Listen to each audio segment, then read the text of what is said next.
जय श्री राधे। निरा में ज्योतिष के इस मंच में आपका पुनः स्वागत है। आज हमारे बीच यशवंत श्रीवास्तव जी हैं। आज हम चर्चा करियर संबंधित करेंगे और उस पर यशवंत जी के कुछ प्रश्न होंगे, उनका मैं उत्तर देने का प्रयास करूंगा। क्योंकि युवाओं को देखकर ये वीडियो बनाया जा रहा है और आज हमारे युवा बहुत ही भटकाव की स्थिति में हैं। कुछ ऐसे करियर हैं जिन पे सालों साल मेहनत करने के बाद भी उनको वो सफलता नहीं मिल पाती है। कुछ करियर में तो उनको शुरुआत में ही पता चल जाता है, लेकिन कुछ ऐसे करियर होते हैं जिन पे बहुत साल तक मेहनत करने के बावजूद भी उनको वो परिणाम नहीं मिल पाते और अंत में वो युवा अपने आप को ठगा महसूस करता है और वो सोचने मजबूर हो जाता है कि क्या हमने वो जो चुनाव शुरुआत में किया था वो सही था कि नहीं। तो अब यशवंत जी, आपका स्वागत है। पहले सर आपको बहुत बहुत नमस्कार। नमस्कार। आज हम करियर को लेकर के आपसे डिस्कशन करना चाहते हैं जी। एक्चुअली क्या होता है, जब भी एक स्टूडेंट अपनी पढ़ाई कंप्लीट करता है तो उसके लिए सबसे टफ क्वेश्चन ये होता है कि आगे का चुनाव करना। जी बिल्कुल बिल्कुल। तो किस डायरेक्शन में हम जाएं, कौन सी फील्ड चूज पूरी तरह से भविष्य निर्धारित होता है और कौन सी फील्ड को हम चूज करें। आदमी एक स्टूडेंट एक 32 साल की एज तक, 40 साल तक एज की तक तैयारी करता है, लेकिन हो सकता है उसके बाद ही सफलता नहीं मिलती है। तो क्या ज्योतिष से हम इसको कुछ समझ सकते हैं, इसको कैसे आसान बना सकते हैं, या ज्योतिष इसमें कैसे हेल्प कर सकता है? इसके बाद मैं ज्योतिष को मैं पहले ही बता चुका हूँ, ज्योतिष एक गाइड की भूमिका में है, एक मार्गदर्शक की भूमिका में है। बाकी आप अपने कठिन प्रयत्नों से, अपने परिश्रम से कुछ भी प्राप्त कर सकते हैं। तो परिश्रम तो आपको करना ही पड़ेगा। जी बिल्कुल बिल्कुल। किसी भी फील्ड में आपको मेहनत, आपकी परिश्रम, आपका दृढ़ निश्चय ही आपको सफलता देता है। ज्योतिष हमेशा एक भूमिका, एक मार्गदर्शक की रही है और मैं उसी भूमिका में ज्योतिष को समझता भी हूँ। और जैसा कि आपने कहा, सिविल सर्विसेज की बात आपने किया, निश्चित रूप से युवा जब 30s के बाद की एज को प्राप्त करता है और उसको सफलता उस फील्ड में नहीं मिलती है तो उसके पास करियर के नए आयाम, नए लक्ष्य फिर से निर्धारित करना बहुत टफ हो जाता है। क्योंकि ऑलरेडी एज आपकी 32 साल की जी बिल्कुल बिल्कुल 40 साल के बिल्कुल।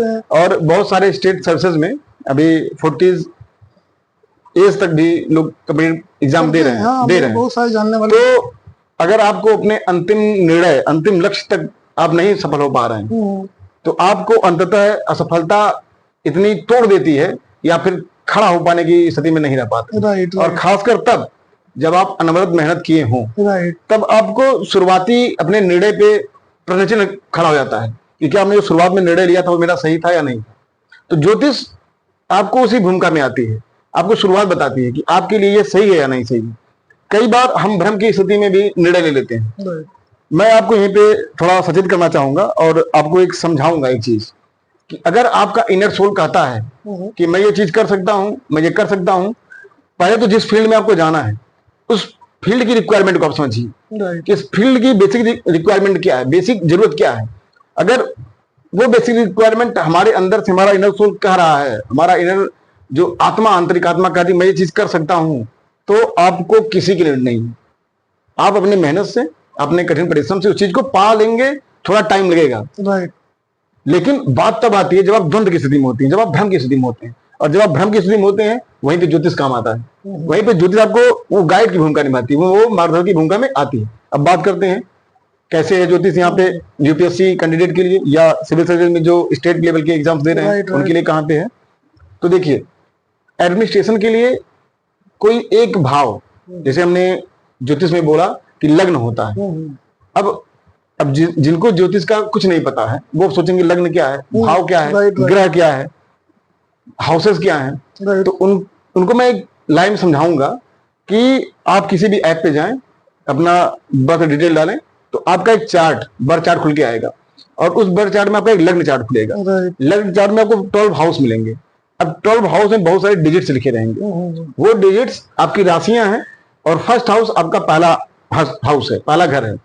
फर्स्ट हाउस क्या होता है, जब आपका जन्म होता है उस समय जो राशि उदय होती है वही आपका लग्न बनता है। ऐसे 12 हाउस हैं और 12 राशियां हैं, मेष से लेके मीन तक। तो सर मैं अगर राशि पे और भाव पे चर्चा करूंगा तो ये बहुत बड़ा हो जाएगा।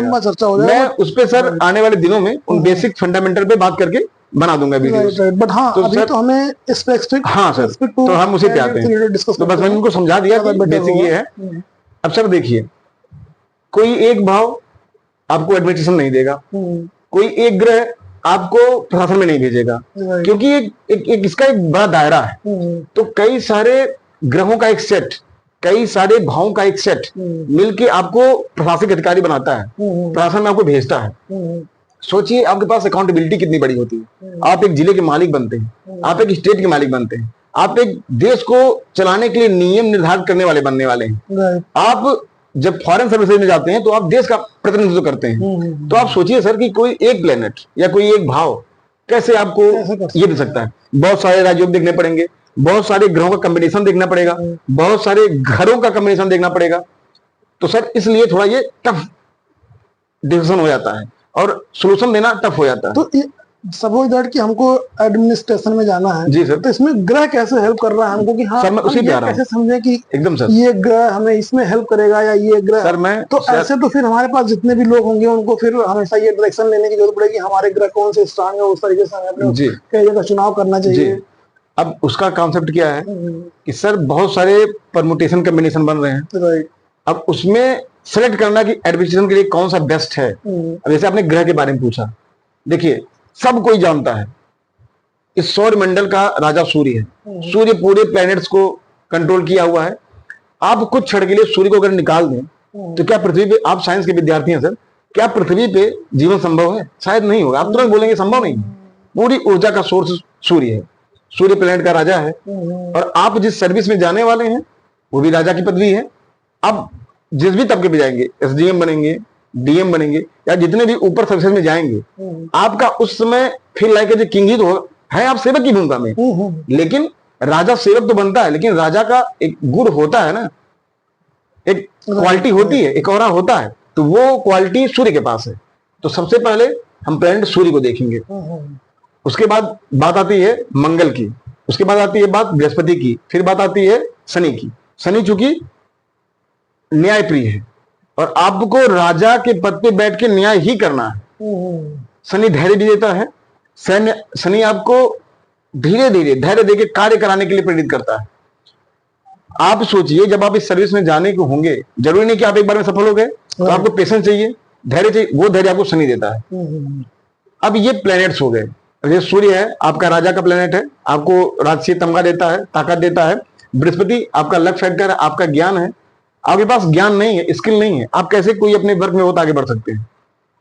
फिर ऐसे ही मंगल है, मंगल आपका सेनापति है, मंगल आपका पराक्रम है। आप राजा हैं, अगर आपके पास पराक्रम नहीं है आप क्या डिसीजन ले पाएंगे? आपको एक स्टेट को, आप एक डिस्ट्रिक्ट को, आपको एक कंट्री को रिप्रेजेंट करना है, तो आपको आपकी अपनी पराक्रम पे विश्वास करना है। ये ताकत आपको मंगल देता है। मंगल और जो स्किल की बात होती है, बिना स्किल के आप कुछ नहीं कर सकते हैं। स्किल आपको बुद्ध देता है। तो ये कुछ प्लैनेट्स हैं। अब जो आज के मॉडर्न एस्ट्रोलॉजर एक प्लैनेट को मिस कर जाते हैं वो है चंद्रमा। चंद्रमा है मन का कारक। आप बताइए, अगर आपने मन को कंट्रोल नहीं कर पा रहे, अगर आपके पास कंसंट्रेशन पावर नहीं है, तो क्या आप इस सर्विस के लिए योग्य हैं? आपका मन कंसंट्रेट होना जरूरी है, तभी आप बैठ पाएंगे स्टडी के लिए। आपका मन प्रसन्न है तभी आप कुछ अच्छा काम कर पाएंगे, तभी आपकी स्किल इंप्रूवमेंट होगी। और चंद्रमा जब तक आपका मन कहीं एकाग्रचित नहीं हो रहा है, कहीं एक एम पे नहीं लग रहा है, आप उस एम को नहीं प्राप्त कर पाएंगे। इसलिए सूर्य जो आपकी आत्मा है, बृहस्पति जो आपके ज्ञान का कारक है, जो आपके लक फैक्टर भी बताता है, बुध जो आपका स्किल है, शनि जो आपके पेशेंस को, जो आपके कर्म को, दृढ़ता को और आपके धैर्य को बताता है, मंगल जो आपके पराक्रम को बताता है, चंद्रमा जो आपके मन को संकेत करता है। इन प्लैनेट्स के संयोजन को, करेक्ट सर, इन प्लैनेट के संयोजन को और इन प्लैनेट की स्थिति कुंडली में कितनी मजबूत बन रही है ये देखना जरूरी है। कुंडली में सूर्य का बलि होना अत्यंत आवश्यक है। अब लेकिन मेरे कुछ देर से यहाँ थोड़ा सा एक इंटरप्ट करूंगा मैं आपको। यहाँ क्वेश्चन बनता है जी सर कि सपोज दैट कि हमारे, आपने बताया कि कई ग्रहों का कॉम्बिनेशन हमको किसी क्षेत्र में मजबूत बनाता है, बट अगर सपोज दैट कि मेरे 5-6 ग्रह मिल करके हमको किसी फील्ड के लिए अनुरूप बना रहे हैं, बट वहीं पे हमारा कोई एक ग्रह है, सपोज आपने बुध की बात की है, बुध आप स्किल के लिए काम आता है, तो सपोज अगर मेरा बुध वहाँ कमजोर है, बाकी सब हमारे ग्रह अच्छे है, तो क्या मैं बुध को किसी तरीके से अप कर सकता हूँ? एकदम, क्योंकि एक्चुअल तो यही है, ठीक है, कि अगर मैं बुध को अप कर पाऊंगा तो हो सकता है कि मैं सफलता मिल जाए, सफलता मिले। तो अच्छा, कई लोगों को इस बात की जानकारी भी नहीं होती है कि हमारे पास कौन से ग्रह किस स्थिति में है, क्या मजबूत कर रहे हैं। तो अगर सपोज दैट किसी को जानकारी मिल गई तो उससे कैसे? हाँ सर, ग्रहों को ताकत देके, जैसे अब आपके 3-4 प्लैनेट आपको सही मिल गए, अब मान लीजिए आपने बुध का एग्जाम्पल लिया, अब आपका मान लीजिए बुध थोड़ा कमजोर है या बुध किसी निगेटिव हाउस में बैठा हुआ है, अब बुध को वो ताकत नहीं मिल पा रही है, जो बुध की एक्टिविटीज है, आप एक अच्छे वक्ता नहीं बन पा रहे हैं, आप एक अच्छे, बुध आपको लिखने के लिए प्रेरित करता है, इमेजिन कराता है, कल्पनाशील बनाता है, चंद्रमा के साथ बुध की युति कल्पनाशील बनाता है। आप उस चीज को नहीं कर पा रहे हैं तो बुध को आपको ठीक करना, बुध के उपाय हैं, जैसे गणेश जी की पूजा करनी है, बुद्ध के लिए बुद्ध के मंत्र का जप करना है। अब वो कुछ रत्न भी आएंगे, जैसे लोग पन्ना पहनते हैं, लेकिन वो देखना पड़ेगा क्या बुद्ध प्रेरित कर रहा है पन्ना पहनने के लिए। ऐसे रत्न हम नहीं पहनने के लिए बोल सकते हैं किसी को, उसके लिए कुंडली विवेचना जरूरी है। लेकिन सर अभी मैंने जब अभी जस्ट मैंने बात किया सूर्य के बारे में कि सूर्य का उच्च होना जरूरी है, सूर्य को ताकतवर होना जरूरी है। अब कुछ लोग निराश हो गए होंगे जिन्हीं कुंडली में सूर्य तुला का बैठा हुआ नीच का है, तो क्या वो अब एडमिनिस्ट्रेशन में नहीं आ सकते हैं? क्या वो प्रशासक नहीं बन सकते हैं? एकदम बन सकते हैं, बन सकते हैं। कैसे बन सकते हैं? सूर्य का अगर नीच भंग हो रहा हो, एक राजयोग बन जा रहा है, तो ऐसा नहीं कि आपका सूर्य नीच का है तो आप एडमिनिस्ट्रेशन में या प्रशासक की भूमिका में नहीं आ सकते हैं। मैटर ये करता है कि सूर्य क्या नीच में है तो उसका नीचे तो भंग हो रहा है। और एक चीज, सूर्य अगर नीच का भंग हो रहा है, एक पराशरी का सूत्र है, कोई भी ग्रह अगर नीच का हो रहा है, उसकी दृष्टि अगर लग्न में पड़ जाए, वो लग्न को देख ले। अब लग्न को देखेगा तो क्या करेगा? वो उच्च दृष्टि से देखेगा। अब सूर्य नीच का हो रहा है अगर लग्न में, अब सप्तम में नीच का हो रहा है, शायद आप सब नहीं समझ पा रहे होंगे, लेकिन सप्तम में सूर्य नीच का हो रहा है तुला में, तो वो मेष को उच्च राशि से देखेगा, उच्च दृष्टि से देखेगा। तो कहने के बाद उसने लग्न को बलि कर दिया आपके। और अभी मैं भाव पे जब आऊंगा तो मैं आपको समझाऊंगा, उसने आपको बलि कर दिया, आपके औरा को बलि कर दिया। अब वहीं कहीं सूर्य नीच का नीच भंग हो जाए तो वही बोला गया सोने पे सुहागा, मतलब कि आपके अंदर एक पावर आ गई। अब ये कॉन्सेप्ट है नीचक तो भंग, मतलब क्या? पहले आप नेगेटिविटी आपके अंदर आएगी, लोगों को गिराएंगे, आपका ईगो हर्ट होगा, आपके आत्मसम्मान में ठेस लगेगी, लेकिन जब वो ठेस लगती है तब आप उठते हैं और तब आप आगे बढ़ते हैं। तो सर ऐसा नहीं कि कोई ग्रह कमजोर है तो आप कर नहीं सकते हैं। सर उसको बल देके, उसको ताकत देके, हमारा सिर्फ ये काम है यहाँ पे बताना कि ये कॉम्बिनेशन होना चाहिए, एक नेसेसरी कंडीशन है। अगर ये नहीं आ रहा है और आपके अंदर भ्रम की स्थिति सर बन रही है कि मैं ये करूं कि ना करूं, तो आपको रुक जाना है, क्योंकि एक तो प्लेनेट आपकी कॉम्बिनेशन में नहीं है और दूसरा आपके अंदर भ्रम भी बन रहा है। तो सर मैं आपको रोकूंगा। तो इस सिचुएशन में युवाओं को कैसे टैकल करना चाहिए जहां भ्रम की स्थिति बन रही है? देखिए, अब भ्रम की स्थिति, कोई योग्य एस्ट्रोलॉजर रहे भाई, जो गाइड आपको कहां से करेगा? कोई योग्य व्यक्ति मिल जाए, आपको गाइड कर दे। जब आप पूर्ववर्ती, जब आप छोटे थे, जब आप फंसते थे, तो आपके गुरु ही तो आपको टैकल करते थे, आपको निकालते थे उस समस्या से, आपके माता पिता तो निकालते थे। तो ऐसे ही ज्योतिष की भूमिका क्या है कि आप किसी योग्य ज्योतिषी को पकड़ लें, बहुत सारे लोग हैं उनको पकड़ लें, बस वो योग्य होना चाहिए, या खुद से अध्ययन कर लें। ज्योतिष तो भंडार है, आपके पास बहुत सारी बुक्स मिल जाएंगी, आप उनको स्टडी कर लें, खुद से देख लें, या अपने समस्याओं को किसी योग्य ज्योतिष से पूछ लें, वो आपको समझा देगा। बस क्योंकि खुद का अध्ययन सबसे बेस्ट अध्ययन है, क्योंकि आप अपने आप को ज्यादा जानते हैं, तो आप पकड़ पाएंगे। तो कहने का मतलब ये तो ग्रहों की पोजीशन हो गई। अब सर सिर्फ ग्रह आपको प्रशासक नहीं बनाएंगे, भूमिका घरों की बन जाती है। घर हमको बताते हैं कि ये घर इस चीज के लिए बना हुआ है। जैसे लग्न, सबसे इंपॉर्टेंट हाउस लग्न। लग्न मतलब मैं स्वयं। अब अगर मैं मजबूत हूं तो ही मैं काम कर सकता हूं। मेरे पास सारी सुख सुविधाएं दे दी जाए, लेकिन मेरा शरीर बीमार हो, मैं ताकतवर नहीं हूं, मैं उस सुविधा का भोग नहीं कर सकता हूं। सर आप बहुत बड़े अधिकारी हैं, लेकिन आपको डिसीजन लेने की क्षमता, अभी डिसीजन लेने की क्षमता, और आपका शरीर रुग्ण हो जाए, कोई बीमारी आपको पकड़ ले, मधुमेह, शुगर, एक बहुत वर्ल्ड क्लास की बीमारी बनती चली जा रही है, हो जाए व्यक्ति को, सारी सुख सुविधाएं, लग्जरी खत्म, आप ढंग से भोजन भी नहीं कर सकते हैं, डायबिटीज कॉमन बीमारी हो चुकी है। तो ऐसे ही सर शरीर का मजबूत होना बहुत जरूरी है। शरीर मतलब मैं स्वयं। लग्न, तो कहने का मतलब लग्न फर्स्ट हाउस, ये किसी भी चीज में सबसे इंपॉर्टेंट हाउस होता है।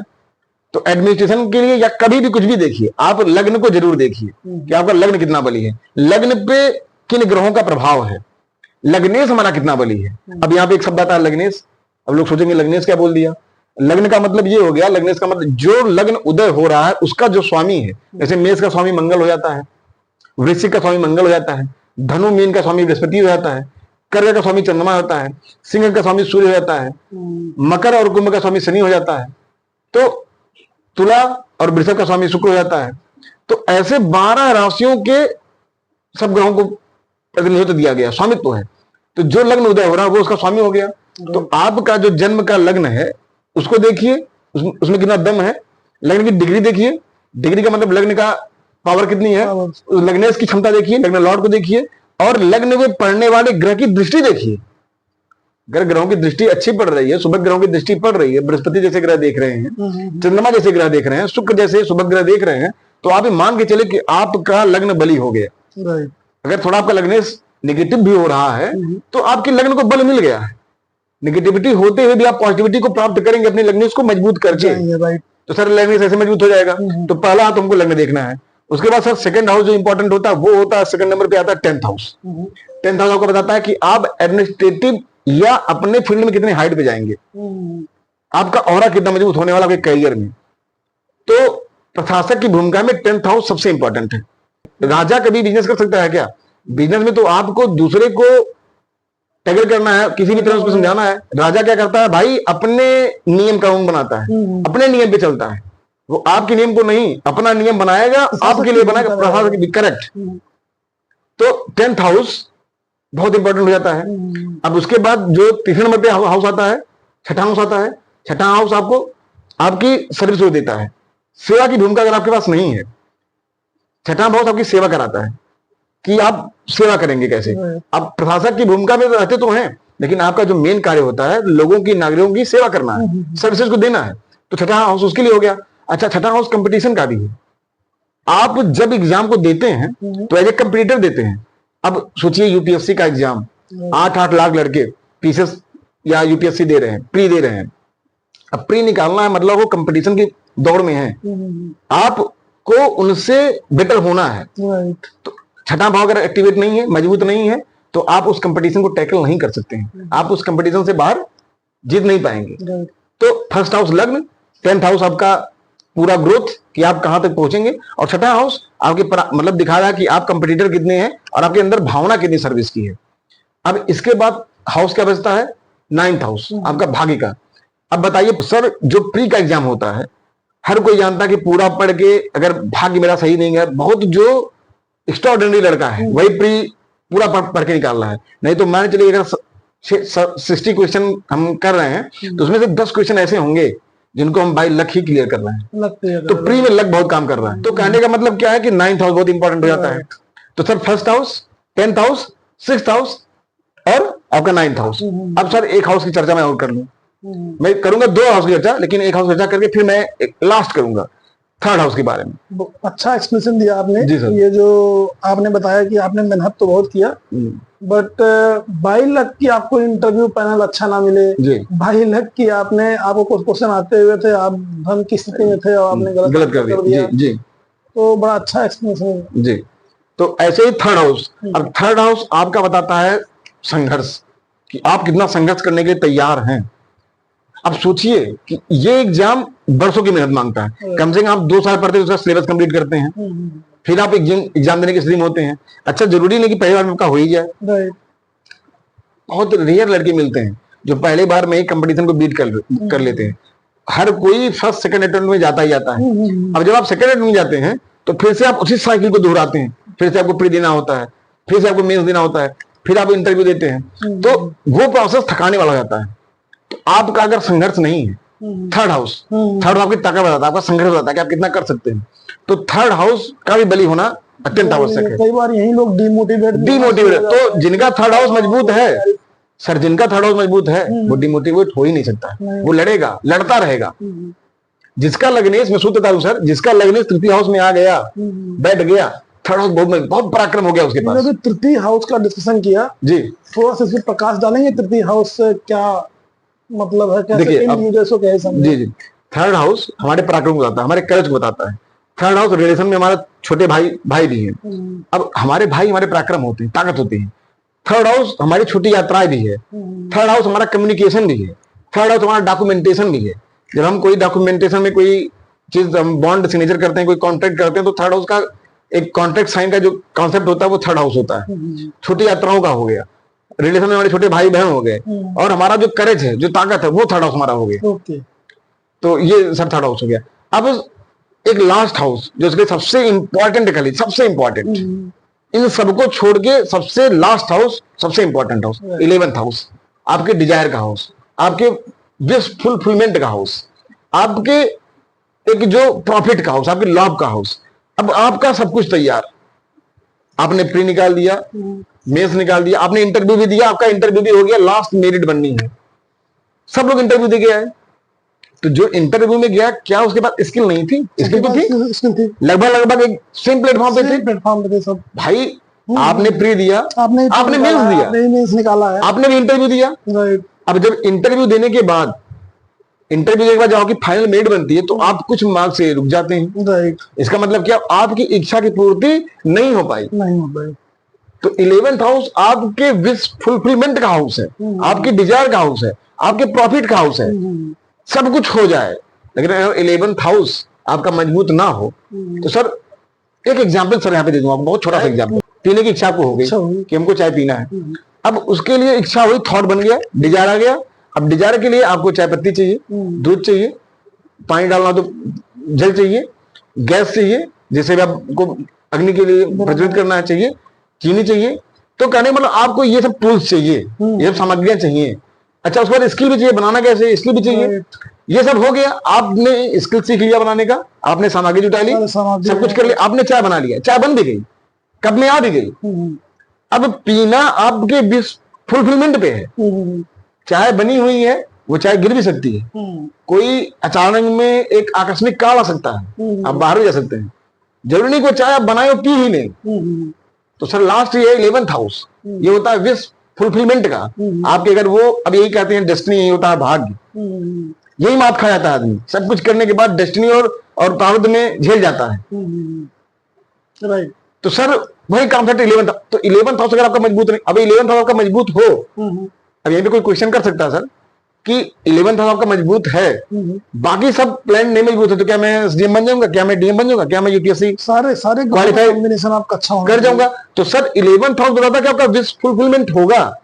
लेकिन अगर ये प्लेनेट नहीं अच्छे हैं, तो आपकी डिजायर वो नहीं होगी, आपकी डिजायर कुछ और होगी। तो जो प्लेनेट बोल रहे हैं डिजायर आपकी वही होगी, ये मान के चलिए।